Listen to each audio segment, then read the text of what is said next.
Hello. I know this has been a while. I made a video. I have tried making a video before, but for what the topic I was choosing, it just kept going, shutting down and all that. But I think today I'm just going to try to make a video that just talks about things in general. About the state of the world and all of that. Well,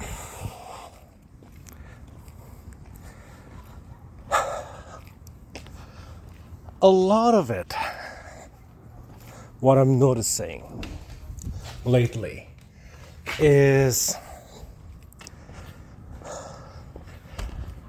the cultural war is getting ridiculous. It's like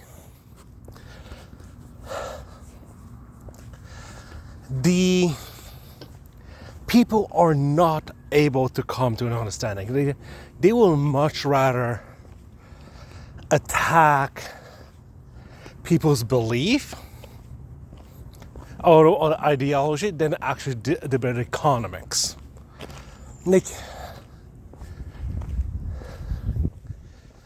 and the people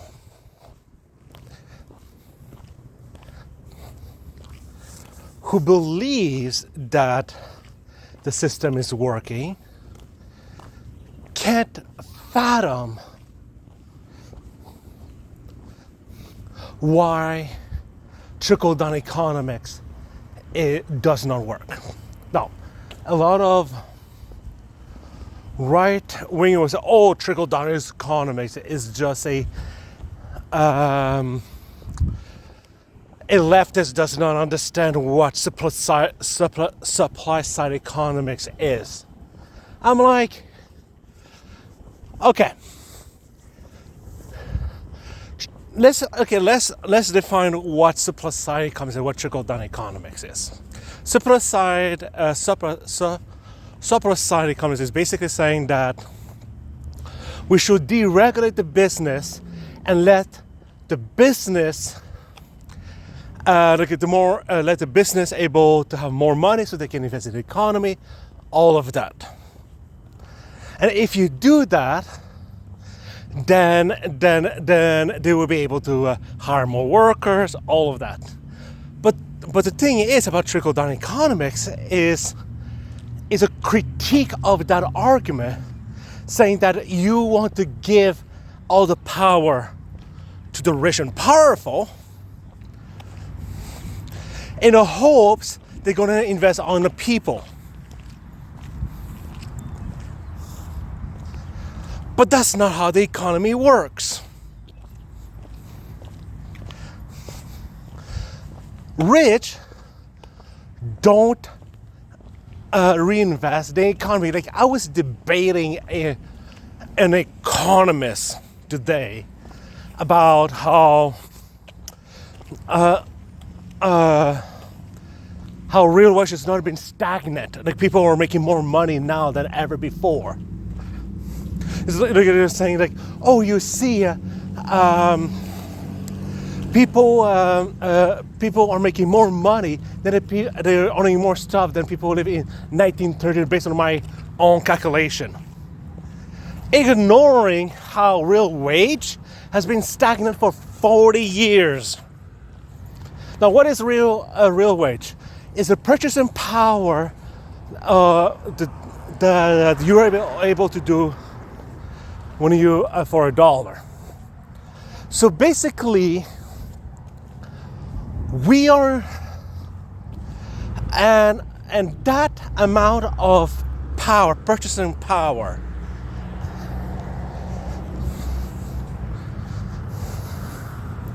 it has been stagnant for 40 years, ever since the implementation of neoliberalism.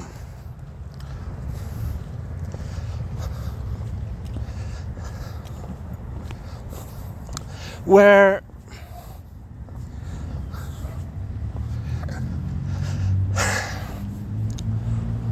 where that money is not being invested onto the people, is only making a profit to the shareholder. And guess what? They're going to try to make the worker have lower wages and all of that. We know that inflation, basic example of how to show how real wages has been diminishing even though wages of people are increasing. If the inflation is 8%, but wages only increase by 4%, guess what? You have a pay cut of 4%. That is how wages are being sucked off from the economy.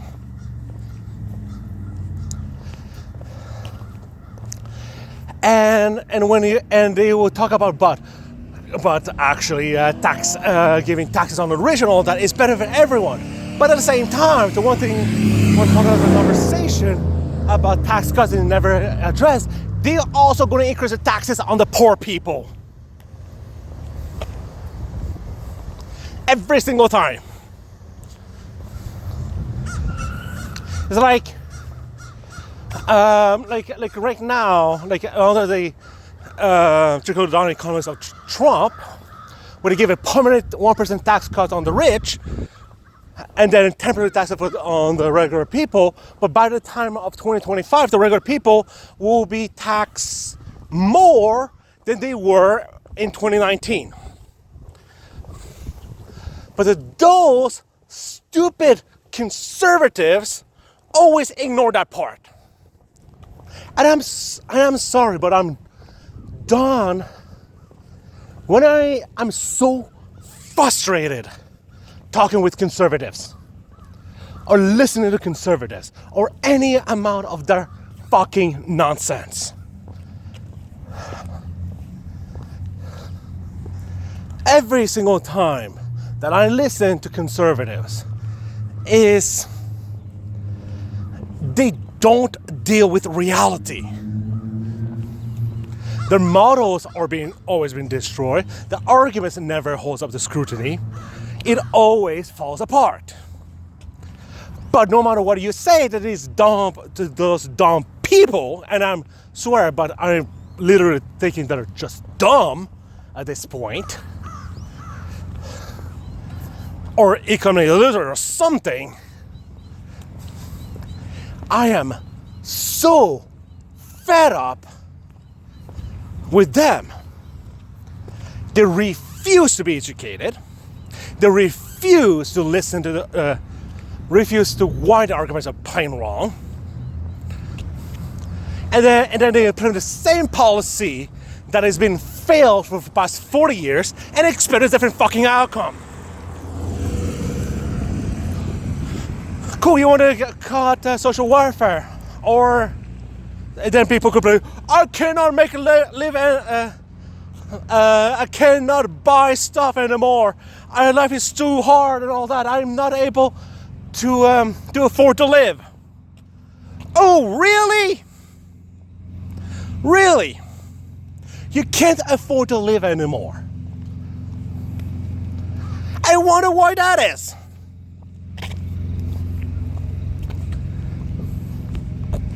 Isn't it maybe because the parasite, the capitalists are robbing from your wealth? I'm looking at the people who are saying things like, there's a lot of socialists, and it's because their socialist policies that the economy is tanking. But Denmark is a capitalist country because of the free market. Oh, if we bring the welfare to the states or increase the welfare standard, oh no, that's socialism. And socialism is going to take our economy. Socialism is taxes. And it creates taxes, therefore it's the socialism. The incoherent thinking from these people is maddening to me. It's like at one point they will say, this over here is wrong, but this is actually totally fine. There's like, and then I'm not talking about like things that seems completely unrelated, but that's generally how I feel and how I view the world, and it's like, and it just bashes my head every single time. And then you think, and don't think of what they say does not matter. It definitely matters because they continue to push our society forward to the right, making our lives worse, and still think that it's going to save us.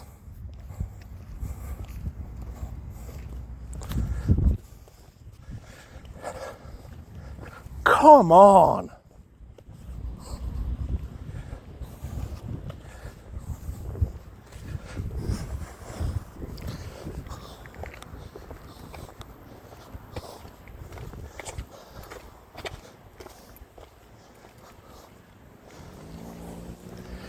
It's so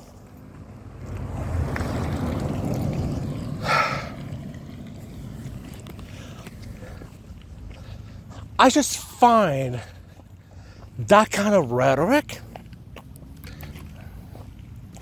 to be incredibly narrow-minded.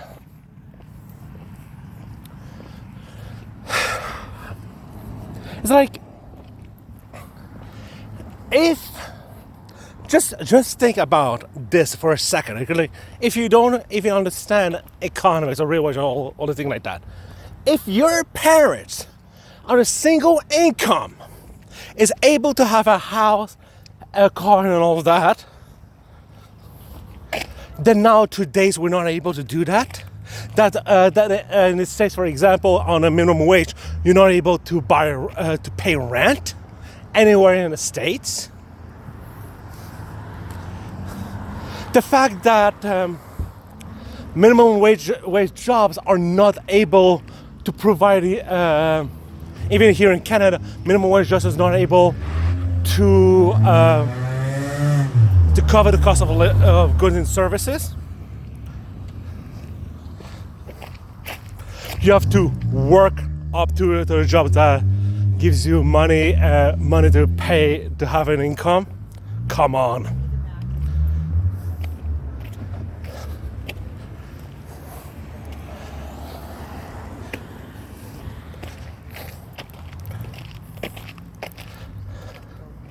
It is ridiculous, this kind of argument.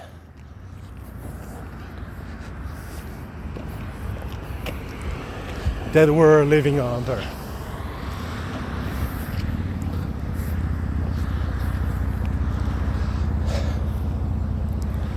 It's like, then of course, the right wing, instead of dealing with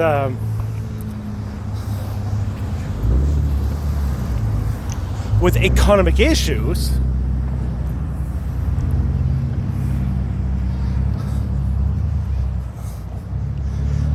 they and how the economy is bad for everyone. Right now, they're focusing on identity politics, about the LGBTQ, all that jazz. Like right now, the latest horror is the whole Barbie movie. Conservatives losing their mind of what about that movie.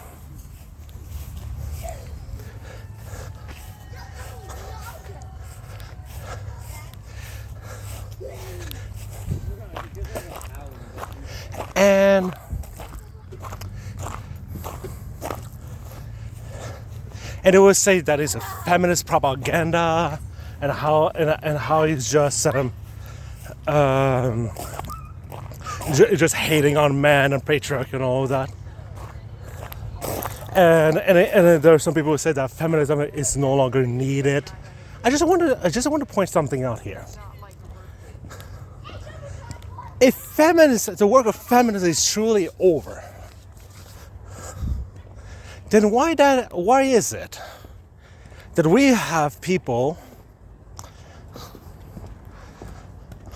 who wants to exterminate the LGBTQ community?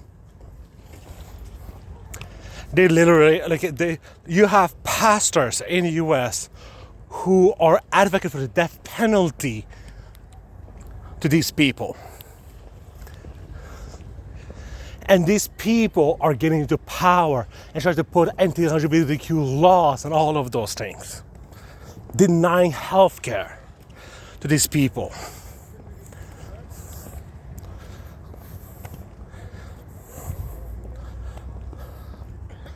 Then you have the issue of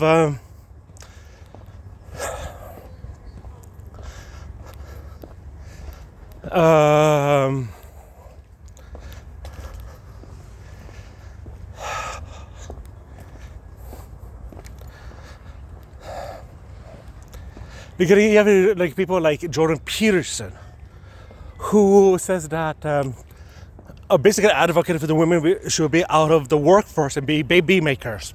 That's their sole role in their life. Just be baby factories. And that the women in the workforce is just wrong. And then you have people like Just Pearly Things, who is advocating things like, I don't know, that women should not have the right to vote.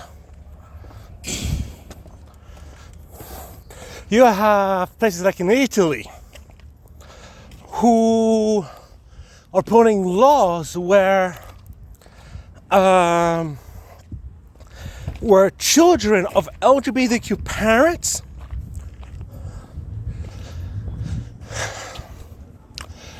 are not even considered to be citizen.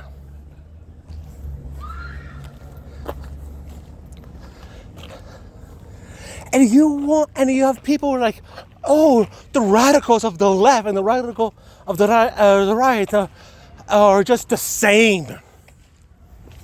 Because the two of you can't compromise. I'm like, what the hell are you talking about here? You have one side who's advocate for fascism, and they want to say they're about freedom. And then you want to tell me that both sides are the same?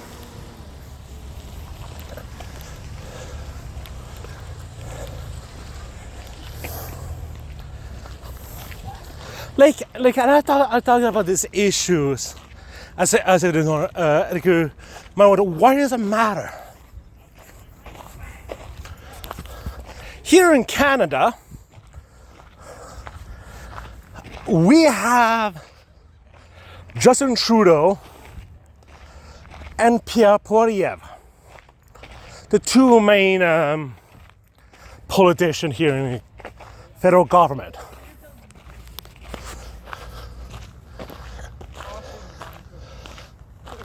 The Conservatives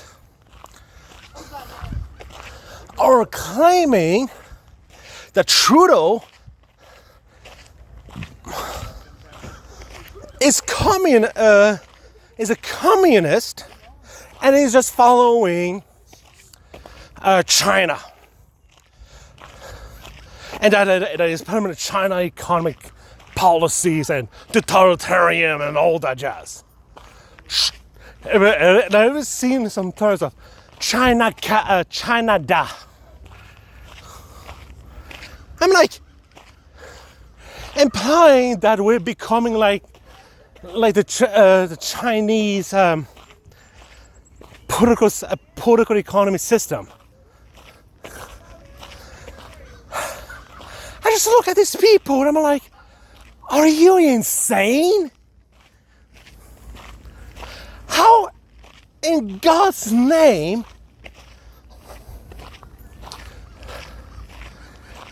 is Trudeau or Biden communist?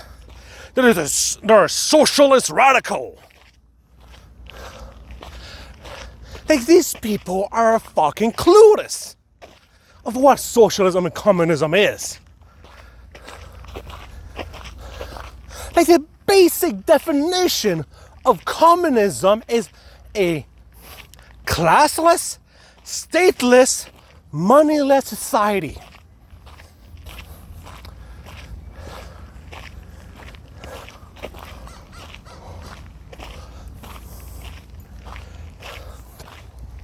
Socialism, it is the process that going from capitalism to communism. It's the process, the economic development, where the worker starts to owning the means of production.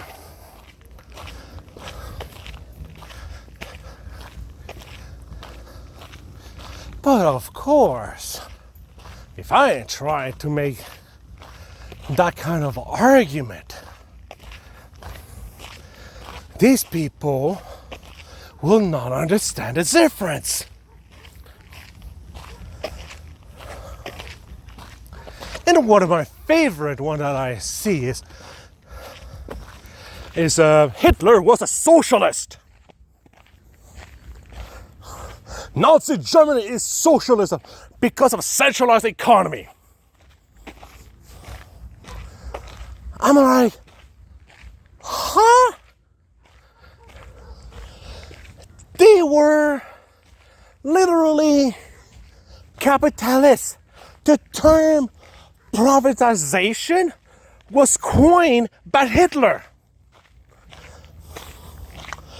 to basically privatize nationalized industries into the hands of capitalists, to parasites. But what about Hitler and but Hitler was not truly decentralized, because Hitler still was against the Jews and all that jazz. I'm like, you know, the rhetoric that Hitler did is exact same rhetoric that conservatives are doing today.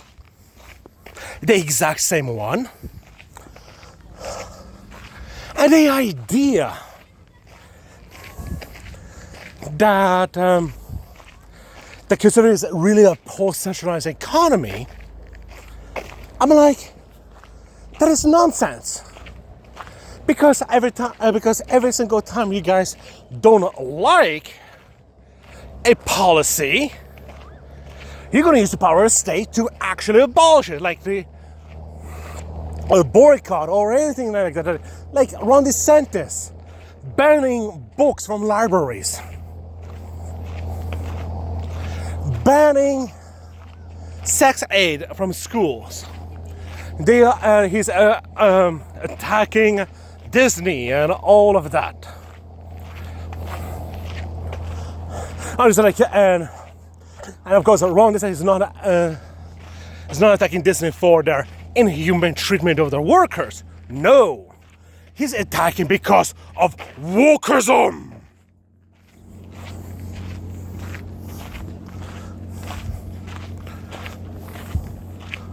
Woke. This is woke. Everything is woke today. I'm like, every time that I see the term woke, I just like, you don't know what you're talking about here. It's like basically like is a term that the right co-opted from the left, of course, which was originally meant that black, like it was used by black people to say that the you need to be aware of the injustice that they are under, which led to things like what? The civil rights movement.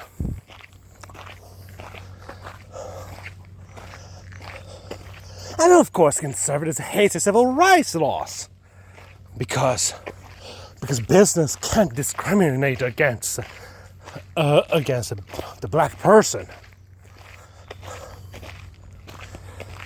Like I was watching people like Thomas Sowell or Uncle Tom.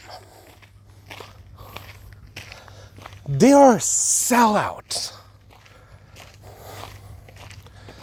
And and the one thing I don't understand is why the black community are not after people like Thomas Sowell.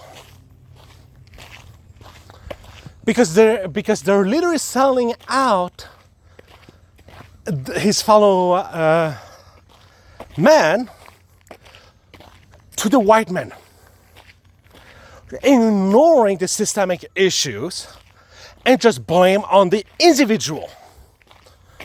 It's the individual failure of the black person that they are not being successful.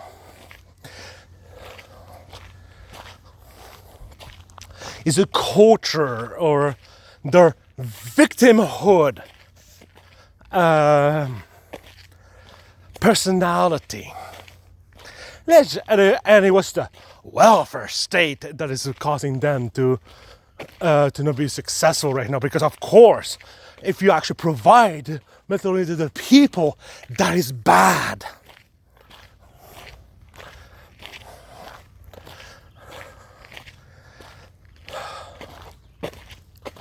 And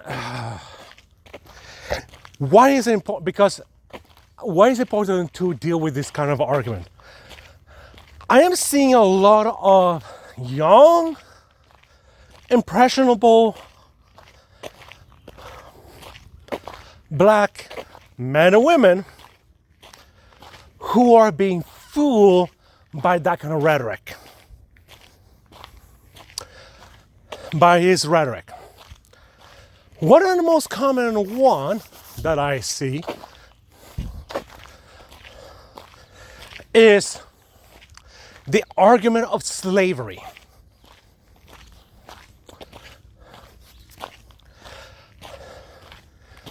Where the basic premise of slavery is like this. Slavery, in this revisionist history, is what they don't tell you is that slavery has always existed, and to this day there are some nations that still live under the slave trade. There are some slaves happening in Africa. It was the goodness of the white man that abolished slavery.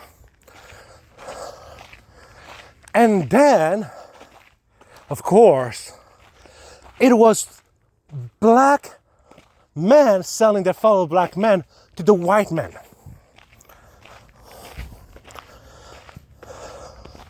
So it was not the white forcing them to the slavery. So, like when you first look at it, you see, like this is how deceptive right-wing rhetoric really is. It seems good on a first glance. After all, you're talking about, like, of course, like any like person will go, of course they've always existed, and of course it was the Western world who abolished slavery. Like it was a major force who abolished the black slave trade. Of course, the other black spirits is selling, like, yeah, sure, on a surface level thinking, it seems correct. But once you start peeling off the layers, once you start thinking through each of their points, you start realizing how fallacious such argument really is.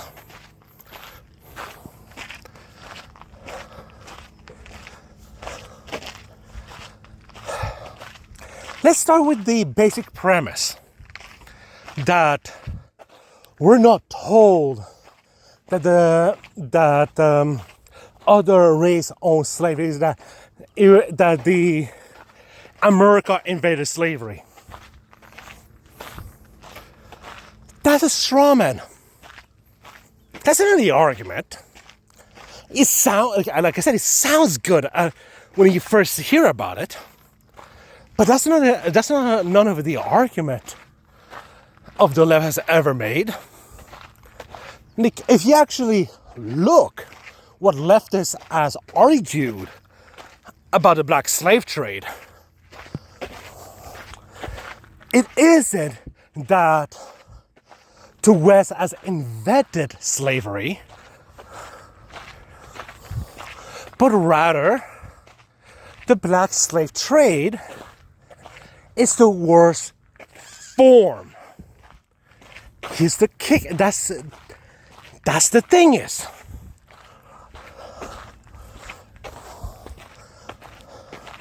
it's the form of slavery that is different, that is unique in the West. And it was the worst form that has ever existed.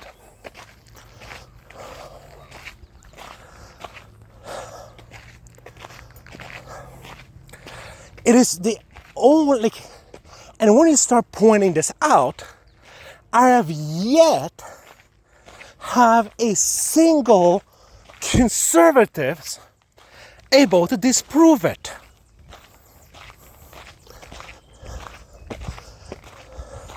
What is unique about the black slave trade? It was used, it was justified by the person's race.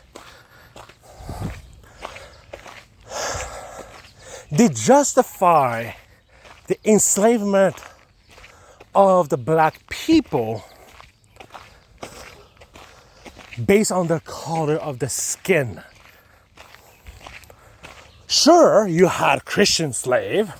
Sure, you had Chinese being enslaved to Japanese. But it wasn't on basis on the race. To say because of their race and they're inferior, therefore it is a justification to have them enslaved.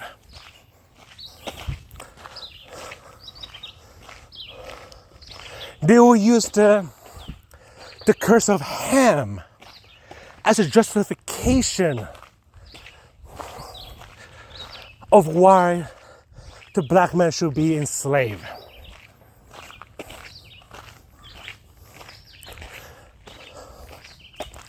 And for those who's not aware what is the curse of Ham,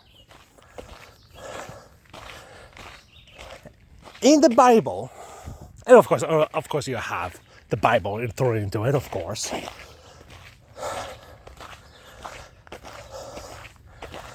In the Bible, in the book of Genesis, you had the floods.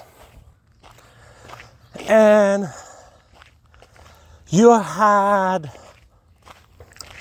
basically after the floods, like I'm basically condensing the story. After the floods, you had Ham being cursed by Noah because Noah was the father of Ham, and Ham saw his iniquity, so Noah cursed Ham and his descendant. and which is why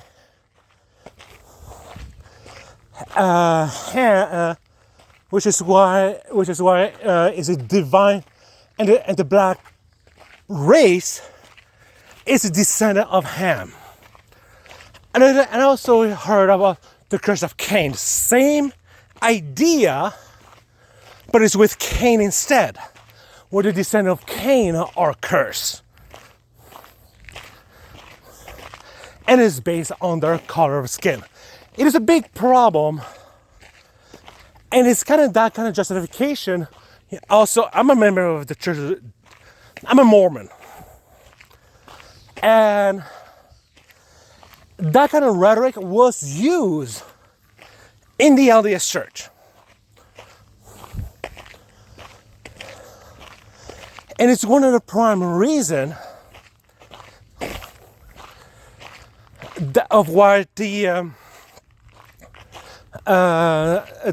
black members did not receive the priesthood because of that divine curse. Now, of course, because the church is very conservative, they can't really handle that kind of pass. And that conservative mentality I see quite a bit, which does show up time and time again.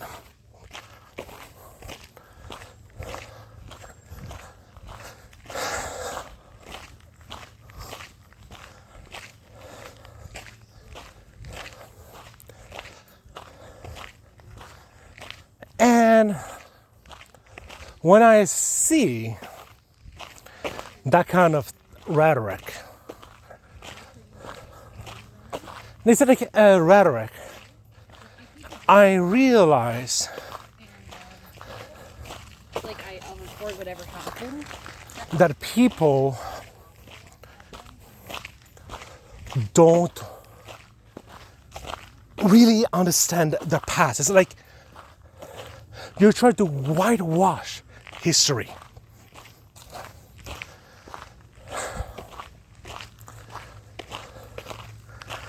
It's just like, and I was listening to a lot of general conference talk from the 1970s. Like I'm going to talk about the church much as another day. I'm not going to do that today.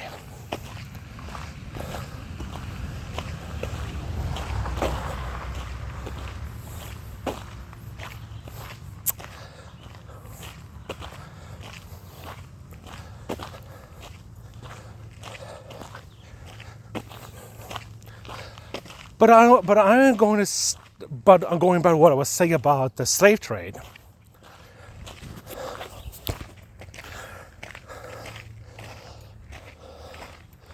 They are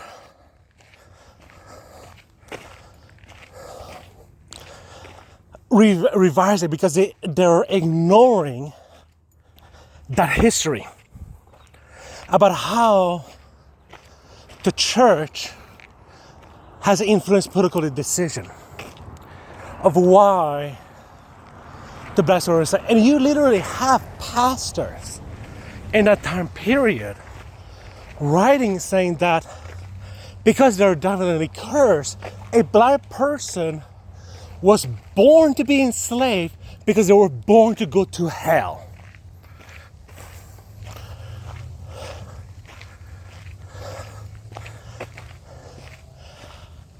And that is the issue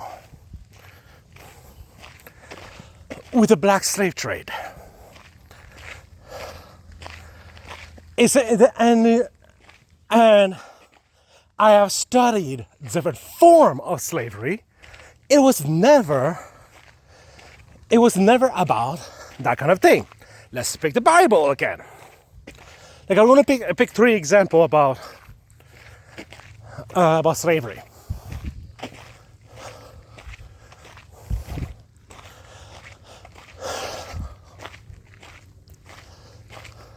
And you're going to notice the theme of it. Israel in the Old Testament.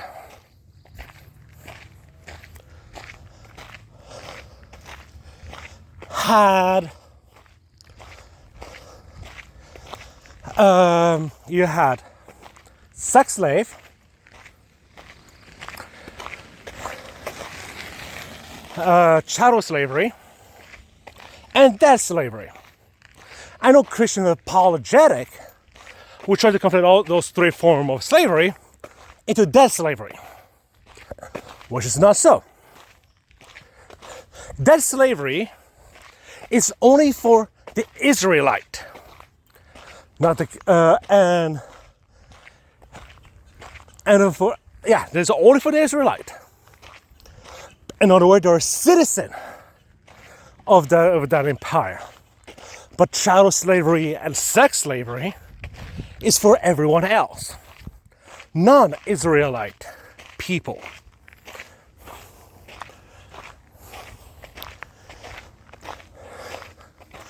So, and if you were a chattel slave, of course, you are a commodity. Your rights as a citizen is just the same as a commodity, as an object.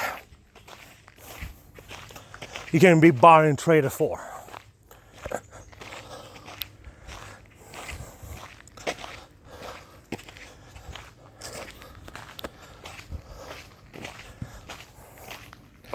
Then you have sex slave, where it's usually done with women, where they basically are raped.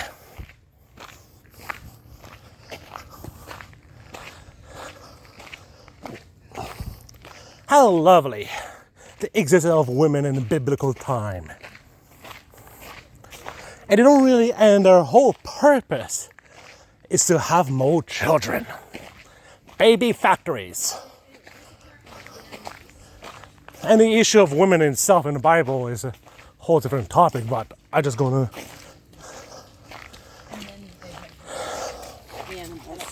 I just gotta keep it like this for now, for this video. And of course, the debt slave, or where somebody is sold off the slave until they're able to pay off their debt. But this is a minor people. Roman Empire. Oh wait. It was other nation that can be the slave.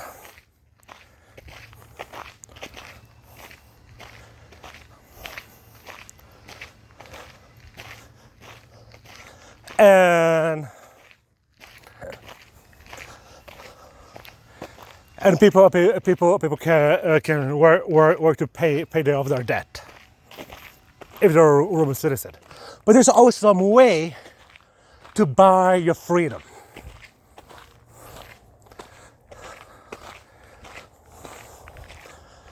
And then you have other, like Islam. Same thing. Is like, oh, you're not. If you're not Islam, you're Christian. Yeah, you are a slave. But if you convert, you're gonna be free.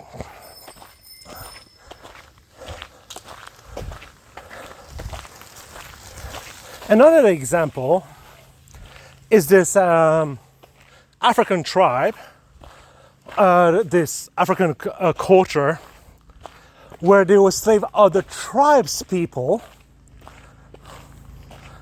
like the neighbor tribes, never their own. So it's basically only those, and there's always a way for them to become free. And that's the thing is, chattel slavery, it's not about nation, but about race.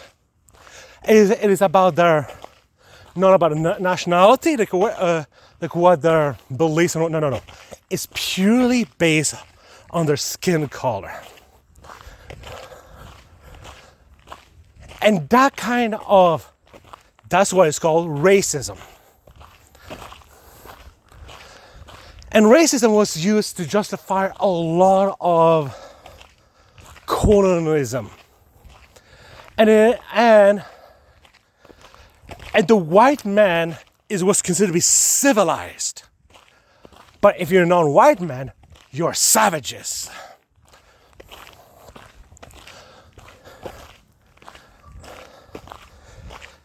And you see that kind of rhetoric being used like with Thomas Sowell.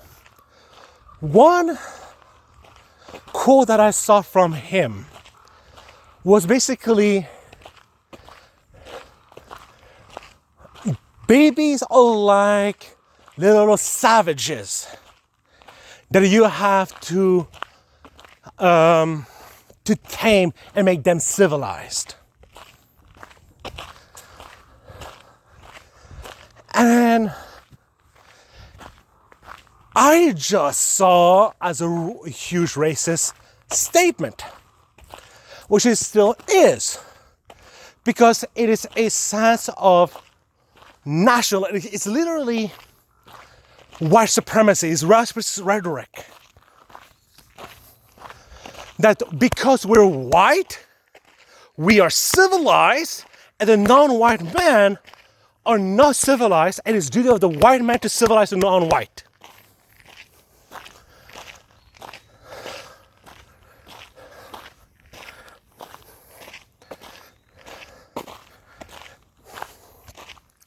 But that kind of nuance, it is lost by conservatives.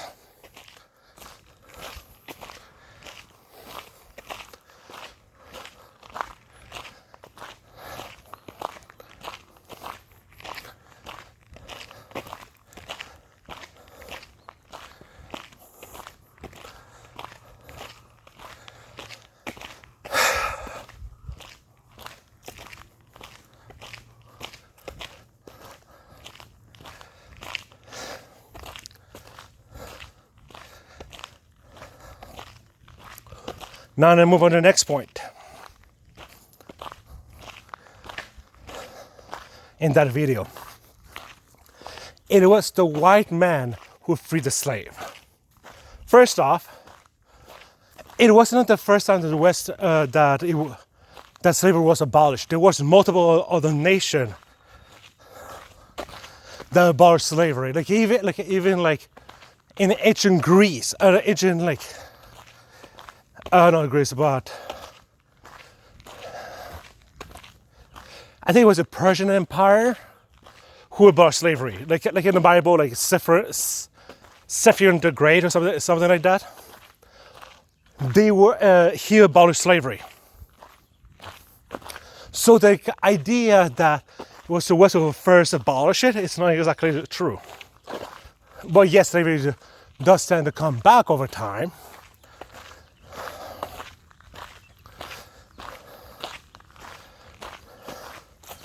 But it does not mean that it was the white who first abolished it.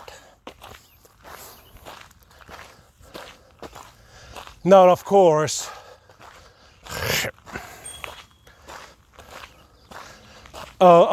because of the modern world,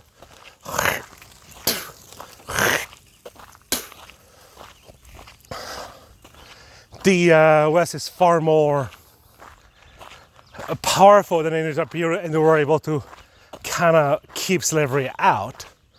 They could basically end slavery in general sense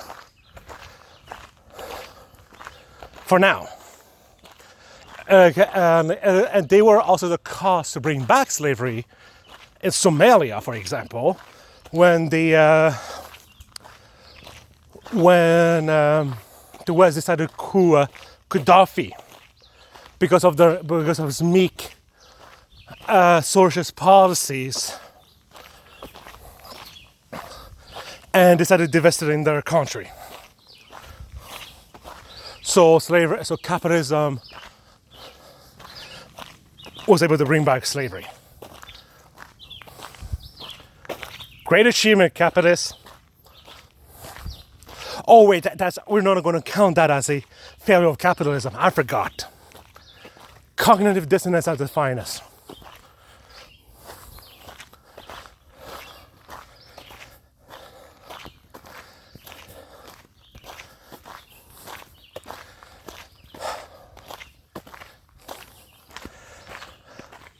Now, there's also another issue about it. It was not the goodness of the white men that abolished the slave. It is such a revisionist argument that it drives me absolutely up the wall. Why is it a revisionist statement? Because it was the slaves themselves who fought for their own freedom.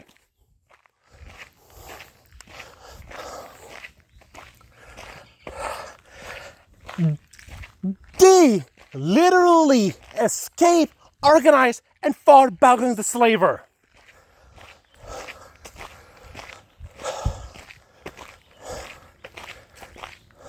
For like a century.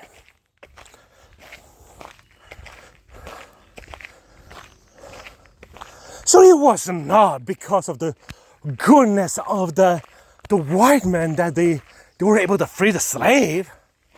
No, it was the pressure of the people against the parasite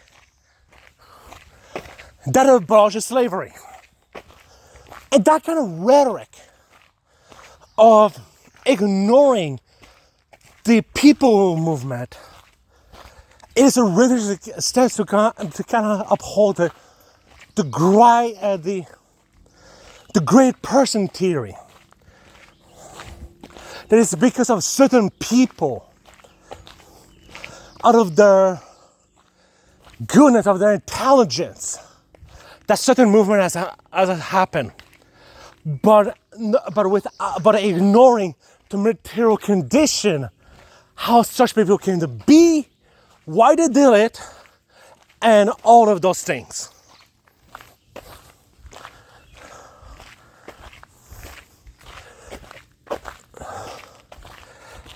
And that kind of revisionist story, it is also important to understand labor struggle as well. Because after all, if it's because of the goodness of the parasite that things are making an improvement, then why to know of labor unions? Why having the people making decision? It is a way to revise history to fit a political narrative.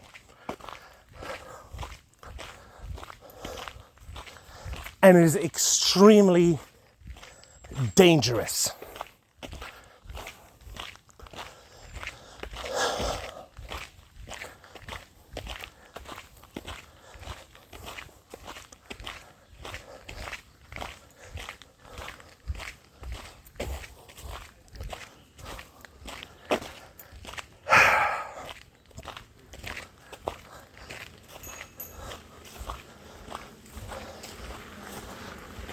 And that kind of narrative is why people like Candace Owen is very deceptive, and Thomas Sowell and all of that.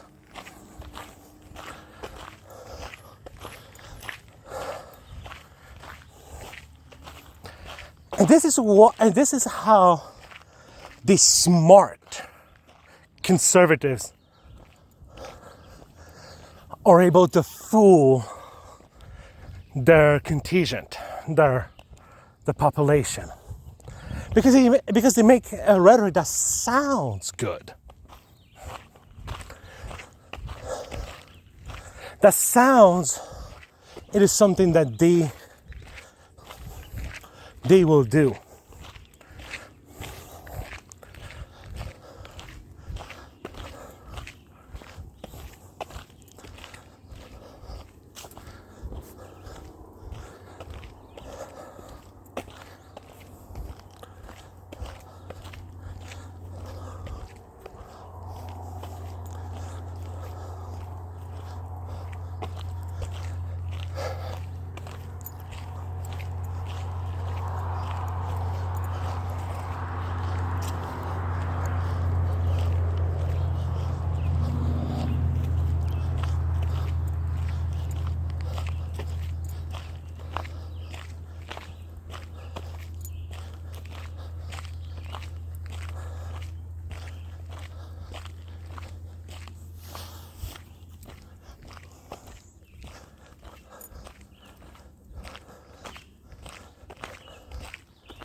that is exactly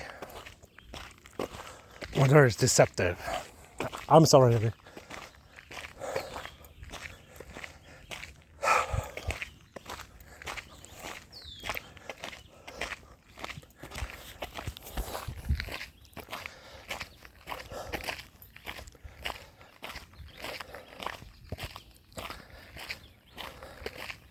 I try to remember what I was saying. I got lost in my thought. Let's see. Yeah, anyways. Yes, basically that's finished what I was saying about Ken and Son and Thomas Sowell. I just got some ideas in my head and I got distracted. Anyways, back to what I was saying.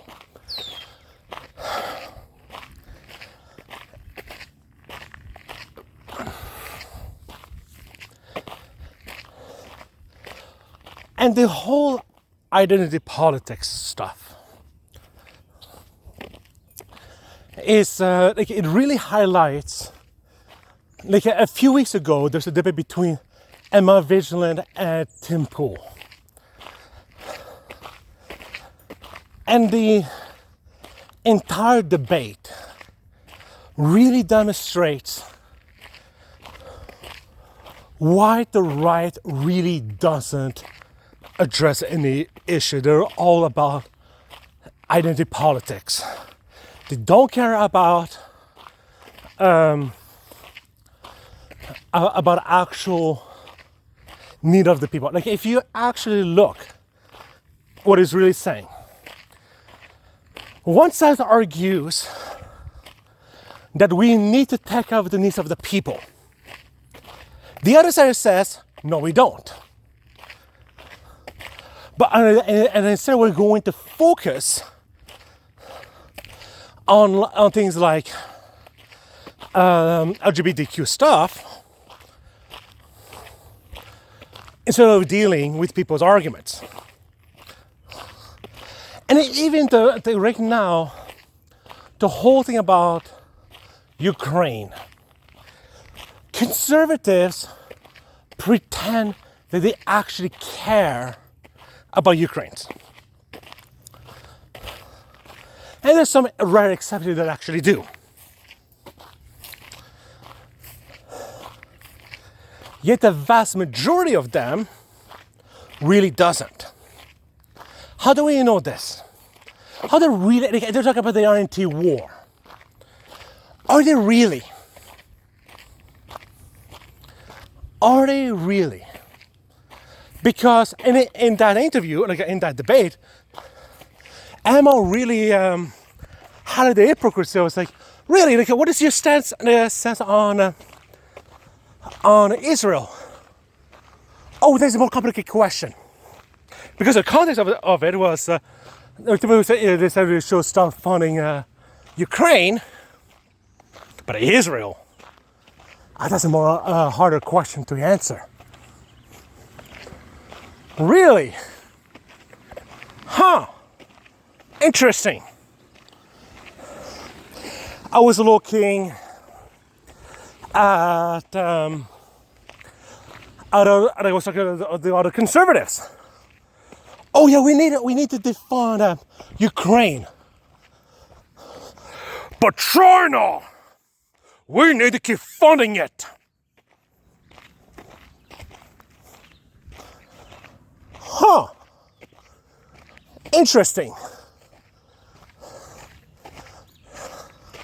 So, one is totally wrong to fund, but the other one is okay. Ron DeSantis. Like I was listening to an interview between Ron DeSantis and Russell Brand. Okay. Before I'm going to start critique Russell Brand, let's just deal with Ron DeSantis.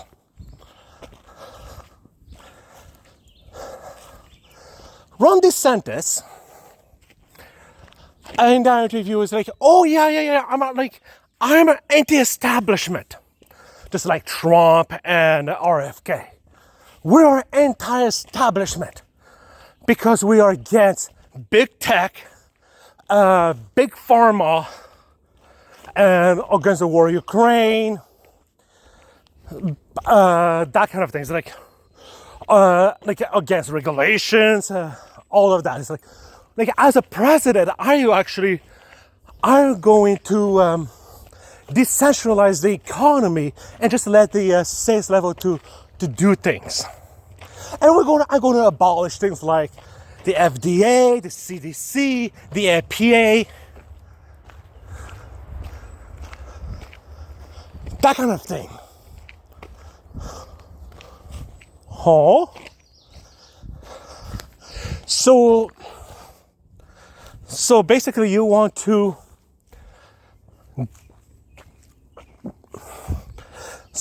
so I was just like, okay, so basically you're going after every single thing that the right is after. But what about things that like it's always like, if you actually listen to these guys, there's some good billionaires and there's some bad billionaires. And the good billionaires are things that they do what they like Elon Musk. Oh, he's promoting free speech on his platform, so he's a good billionaire. But YouTube is bad. The Koch brothers, oh, that's the good ones, you know. And I'm probably finding them. And the mainstream news media. Oh yeah, like the liberal news media. Yeah, those are the mainstream media. But our news media is not the mainstream media. No. Like OANN, Newsmax, Fox News, Daily Wire. No, those are the anti-establishment media.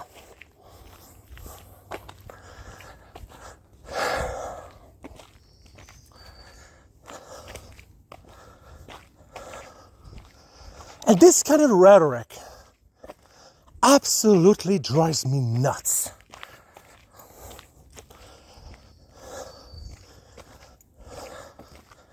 It really does.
I think I'm gonna end this video here now. I'm just gonna. No, well, no. I think I'm just gonna leave. Yeah, I think I'm just gonna end this video here. Bye for now.